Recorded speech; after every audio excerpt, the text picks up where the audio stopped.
여기 있는 분들만이 아닐 겁니다. 오늘 행사 제목이 사법 피해 사례 발표와 제도 개선 방안 모색이라는 매우 소박하고 어쩌면 굉장히 건조한 제목을 가지고 있습니다. 그러나 오늘 발표될 사례 하나하나는 그 누구도 직접 경험해보지 못하면 그 아픔과 답답함을 이야기할 수 없을 것입니다. 저도 사법부 신세를 한 2번 졌습니다. 민주화 운동하다 2번 구속돼서 검찰 신세도 져보고 경찰 신세도 져보고 법무부 조정국 신세도 져보고 뭐 갖고 많이 공짜로 얻어먹었지만 고생도 많이 했고 또 그 함께 계신 분들 중에 얼마나 많은 억울함이 있는가를 직접 많이 듣기도 했었습니다. 저는 오늘 이게 굉장히 소중하다고 생각합니다. 사법제도 개혁 쉽지 않습니다. 아주 대한민국에서 가장 권위적이고 폐쇄적인 집단입니다. 오랫동안 정권이 바뀌면서 사법제도 개혁을 위해서 노력해왔지만 아직도 갈 길은 멉니다. 그런데 바로 그 제도 개혁을 책상에 앉아서 하는 것이 아니라 구체적인 피해 사례를 듣고 그것에 입각해서 제도를 만들 때 정말 바른 제도 그리고 정교한 제도가 만들어질 수 있다고 생각합니다.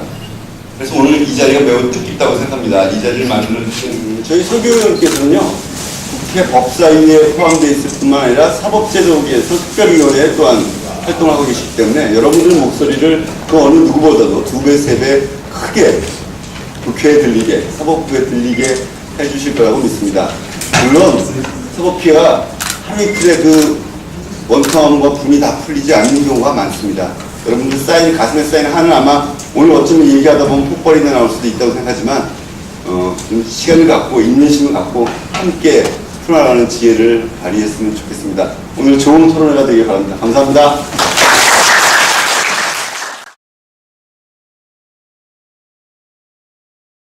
무더운 여름 날씨에도 이렇게 많이 참석해 주셔서 감사드립니다. 오늘 이 토론회 현수막에 나와 있는 듯이 작은 제목이 국민과 함께하는 사법개혁 토론회입니다. 시리즈로 저희가 준비하고 있는데 그냥 사법개혁 토론회가 아니죠. 국민과 함께하는 사법개혁. 기존의 사법개혁 논의들이 주로 법조계 인사들 중심으로 많이 진행됐다고 한다면 이제는 부러진 화살 영화를 통해서 확인되었듯이 국민들이 직접 나서서 사법개혁 논의에 앞장서는 그러한 시대가 되었고 또 우리 국민들의 목소리를 담아서 이렇게 사법개혁 논의가 이루어져야 제대로 된 근본적인 사법개혁이 이루어질 수 있을 것이다 라고 생각을 하고 이렇게 추진을 하고 있습니다.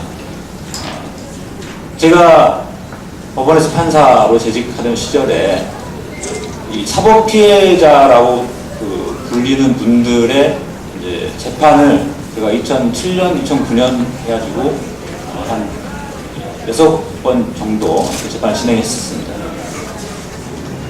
워낙에 이제 사법 피해를 당하신 분들이라서 이렇게 억울한 게 많으시고 하다 보니까 좀 재판에 대한 불신도 많으시더라고요.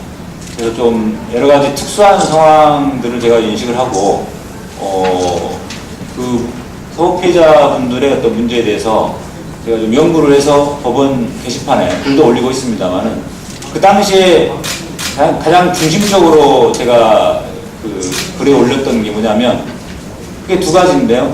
첫 번째로는 좀 관점을 좀 바꿔야 된다. 그 전까지는 그 재판장들이 그 사업계자분들의 어떤 요구 같은 것, 재판에서의 어떤 요구에 대해서 소위 악성 당사자라는 그런 명칭을 많이 썼었어요. 그 당시에는 좀 굉장히 들으면 기분 나쁜 표현인데 그 법원에 있는 재판을 담당하는 재판장이나 직원들 입장에서는 좀 까다롭고 뭐 그러다 보니까 악성이라는 표현을 쓰는데 저는 이제 그 표현부터 바꿔야 된다 라고 주장을 했고 얼마나 이분들이 사법피해로 고통을 당하셨으면 그렇겠는가 그 아픔을 좀 생각하면서 이렇게 접근해야 된다 이렇게 주장을 했고요.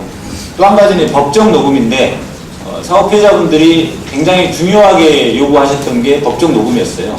그 당시에는만 해도 법정에서 녹음을 한다는 게 판사들 입장에서는 좀 생소하기도 하고 좀 꺼림칙하기도 하고 그래서 잘 안 하는 분위기였습니다. 안 해주는 분위기였죠. 그래서 그런 부분에 대해서 법정 녹음을 좀 적극적으로 해야 된다.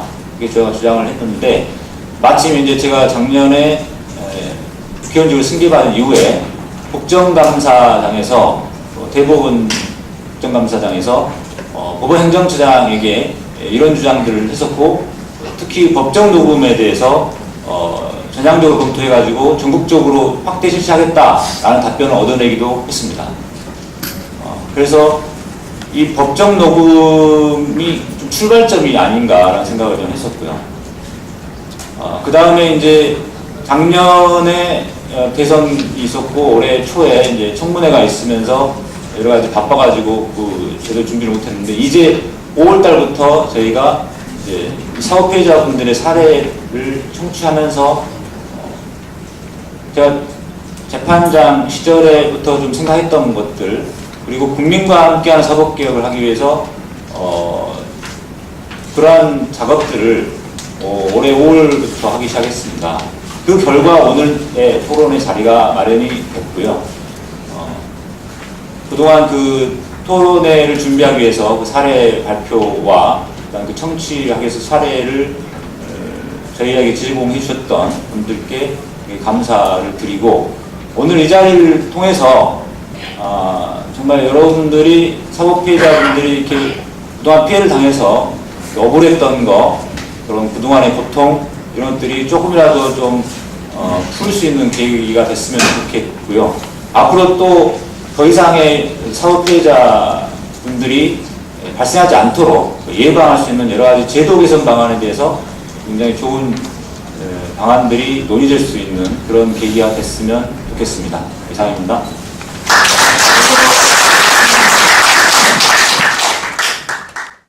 반갑습니다. 민주적 사법개혁 실현을 위한 연석회의 공동대표로 일하고 있는 공무노동조합 위원장 김준남입니다. 저희들이 이 연석회를 만들어서 지난 대선이나 이럴 때 검찰개혁, 법원개혁 이런 걸 위해서 공약도 요구하고 하는 그런 활동을 하고 있습니다만, 아직까지 우리가 바라는 그런 민주적인 사법개혁은 이루어지지 않고 있습니다. 저희들이 하여튼 최선의 노력을 다해서 앞으로도 일하도록 그렇게 하겠습니다. 인사말은 자료실에 있습니다만 그것을 제가 지금 대신해서 읽는 거로 그렇게 하겠습니다. 수사와 재판 그리고 변호사의 조력이라는 사법 권력과 작용에 대해 많은 국민들은 불만족스럽고 불신이 팽배한 것이 현실입니다. 유전 무죄, 무전 유죄, 정관용 문제는 단골맨으로 등장하고 있고 법조 비리는 끊일 줄을 모르고 있는 것 같습니다. 사법이 바로 서지 않으면 국가가 바로 설 수 없고 피해는 고스란히 힘없고 돈 없는 국민들 몫이 되기에 반드시 올바로 세워야 하고 개혁해야 합니다. 송사에 휘말리면 집안이 망한다는 옛말을 상기하지 않더라도 주위를 둘러보면 송사 때문에 하던 일도 적고 집안도 돌보지 못한 채 평생을 법원 주변에서 살아가는 분들을 어렵지 않게 볼 수 있습니다. 그런 분들이 사연과 억울함을 토로하는 하소연을 듣다 보면 죄송스럽고 분노부터 치밀어 오릅니다. 도대체 어디부터 어떻게 섬겨야 할지 도무지 산뜻한 해결책이 떠오르지 않아 답답하기 그지없습니다. 오늘은 수사의 투명성 및 공정성 문제, 검경의 편파, 부실 수사 문제, 수사기관이 권위적이고 인권 침해적인 수사 관행의 문제, 재판 진행 과정에서의 문제, 법관이 법정 언행 및 태도 문제, 변호사의 부실 변론과 법조 브로커의 문제, 나홀로 소송 문제 등 다양한 사법 현실들이 망라되어 사례 발표됩니다. 사법 현실과 관련하여 어디 한 군데 제대로 억울함을 토로할 수도 없었던 분들이 피해 사례를 직접 듣는 자리는 무엇보다 의미가 크다 할 것입니다. 더 나아가 이를 분석하여 사법제도의 근본적인 개선책을 찾아보고자 하는 계기가 된다면 금상첨화가 아닐 수 없겠습니다. 사법개혁의 문제는 어제 오늘의 일이 아닙니다. 오래전부터 추진되어 왔지만 사법개혁은 노무현 정부에도 와서야 형사배심, 로스쿨, 공판중심주의 등에 있어 제도로 자리잡기 시작하였고 18대 국회 사개특위가 2년에 걸쳐 활동하면서 법조 일원화와 정관여부 금지 등에 있어 일정 부분 성과를 내기도 했습니다. 그러나 검찰개혁은 국민의 참여와 민주성이 담보되지 못한 관계로 강력한 추진력을 발휘할 수 없었고 검찰 등 반대 세력에 부딪혀 자초된 바 있습니다. 사법개혁은 그 주체가 관이 아닌 민의되어야 성공할 수 있습니다. 사법의 주인은 국민의 참여 없는 개혁은 반쪽짜리에 불과했고 온전한 사법개혁은 되지 못했습니다. 대다수 국민들은 사법 현실에 대한 불만과 불신을 가지고 있으면서도 사법개혁이란 하루가 먹고 사는 문제만큼 절실하게 피부로 느낄 수 없는 것도 현실입니다. 그러므로 국민의 관심을 이끌어내고 참여를 유도하는 데에서 더 많은 노력을 기울여야 할 것입니다. 저희들 연석회의를 비롯한 거기에 속해 있는 제 단체들 전체는 앞으로도 국민과 함께하는 민주적 사법개혁을 위해서 최선의 노력을 다하고 또 국민이 승리하는 그런 모습을 만들 때까지 앞장서서 투쟁하고 그리고 성과를 만들어내도록 최선의 노력을 다하겠습니다. 고맙습니다. 감사합니다.